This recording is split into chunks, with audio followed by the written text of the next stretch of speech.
মুসলমানদের প্রথম কিবলা মসজিদে আকসা, সেই মসজিদে আকসায় আঘাত করা হয়েছে, এতে প্রতিটি মুসলিমের হৃদয়ে রক্তক্ষরণ হয়েছে। দ্বিতীয় হিজরিতে শাবান মাসের মাঝামাঝি সরকারে দো আলম কিছু সংখ্যক সাহাবীদেরকে নিয়ে মদিনার অদূরে মসজিদে বনু সালামায় আসর মতান্তরে জোহরের নামাজ পড়তেছিলেন। যখন 3 অথবা 2 রাকাতে বসলেন, তখন আয়াত নাজিল হইল, ফাওয়াল্লি ওয়াজহাকা শাতরাল মসজিদিল হারাম, হে নবী আপনি আপনার চেহারাকে মসজিদে আকসা থেকে ফিরিয়ে মসজিদে হারামের দিকে করুন।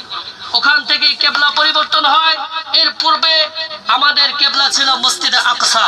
রাসূল সাল্লাল্লাহু আলাইহি ওয়াসাল্লাম যখন মক্কায় ছিলেন, তখনও তিনি মসজিদে আকসার দিকে ফিরে নামাজ পড়েছেন।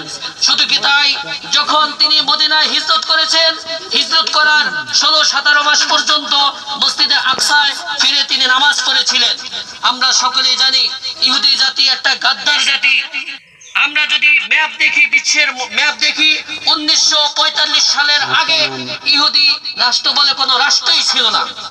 তারা ছিল ইউরোপে, তারা জার্মানি ব্রিটিশরা তাদেরকে সন্ত্রাসী বলে সেখান থেকে তাড়িয়ে দিয়েছিল।